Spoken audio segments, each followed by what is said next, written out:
Hello, I'm Anna Hayes, an Ortho-Bionomy practitioner working in the UK, in England. So, what does phase 7 mean for me?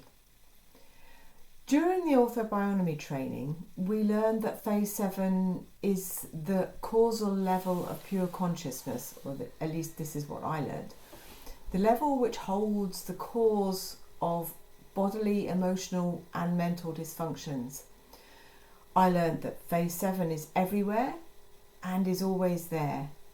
It's the consciousness. It's a morphological field of all universal knowledge where the potential to create something new from individual pieces exists. But this potential is not the same as the energy. I learned that phase 7 is just simply so. There is no judgment, no resonance from our side, no going with whatever happens. It's pure mental work, no hands-on. And during phase 7, we are present, but without intention and without any sort of plan. We determine something and then focus on whatever this is, be that physical, emotional or mental. And we then observe what happens, again with no intention and no plan. Contact is created with the universe, and we observe then the universal energy working on the body, the mind or the soul. I rarely found myself working with phase 7 when I was working with human clients. Possibly, I think that the reason for that is that most people aren't open to receive the universal energy. But working with horses can be very different. Horses are incredibly energetic and spiritual beings, but they're also animals of prey, which means that they absolutely need a safe environment to be able to let go and relax, and so be able to benefit fully from an Ortho-Bionomy treatment regardless of the phase that we might be working in. Creating that safe environment starts off with you, or with us as a therapist. Horses are masters of subtle body language, and they will assess you and your energy before you even enter the stable. They'll want to know if you are a threat or if you can indeed protect them from any lion that might suddenly appear and want to eat them.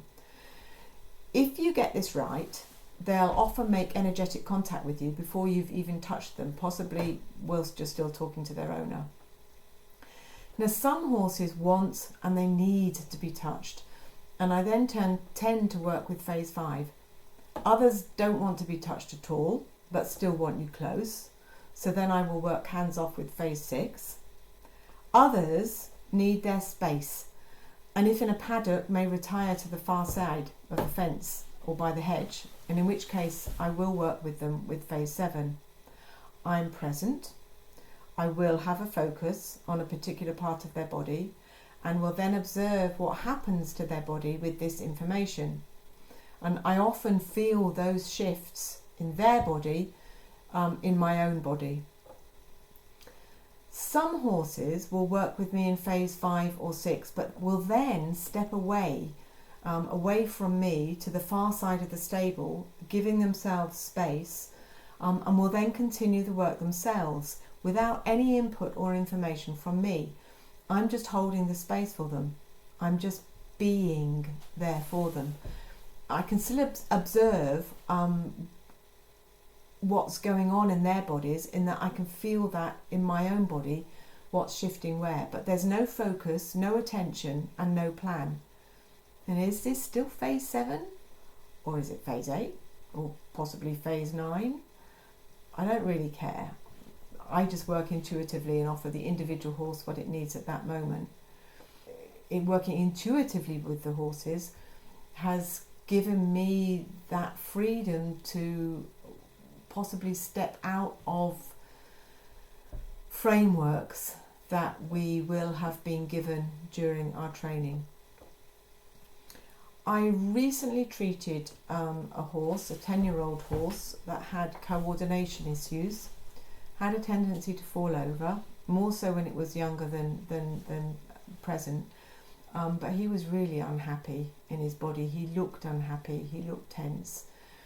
The first treatment involved a thorough checkup and treatment with mainly phase 5 techniques, and there was obviously a trauma involved somewhere in his history, but he appeared a lot more relaxed after the treatment, and the owners reported a few days later that he was much happier in himself.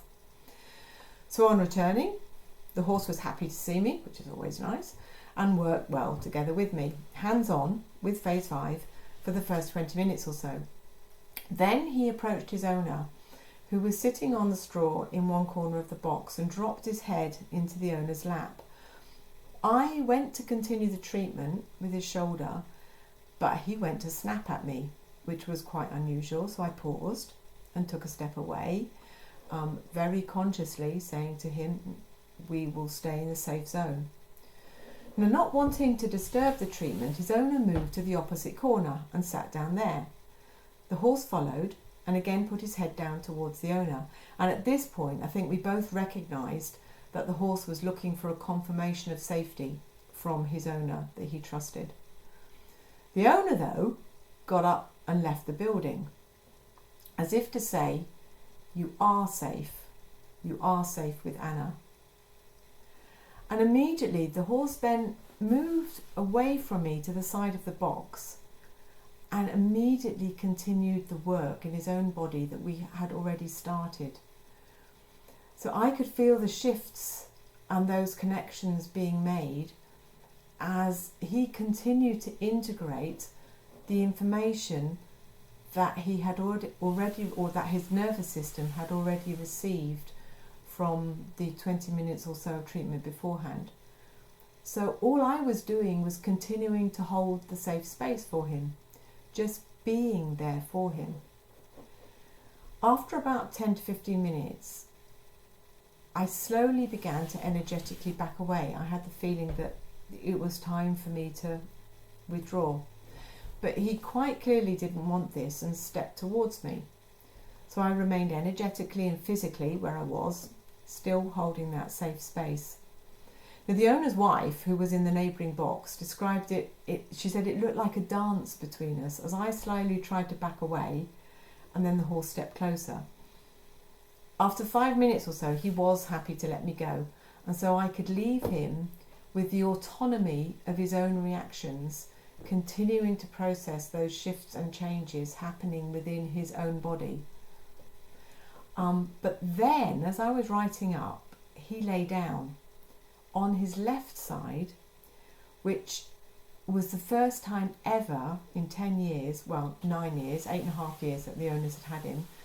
It was the first time ever that the owners were aware that he'd ever lay down on his left side. And a few minutes later, he was laid flat out in his stable, still on his left side, allowing his body to continue the work already started in the treatment in peace. That, for me, is what phase 7 means to me.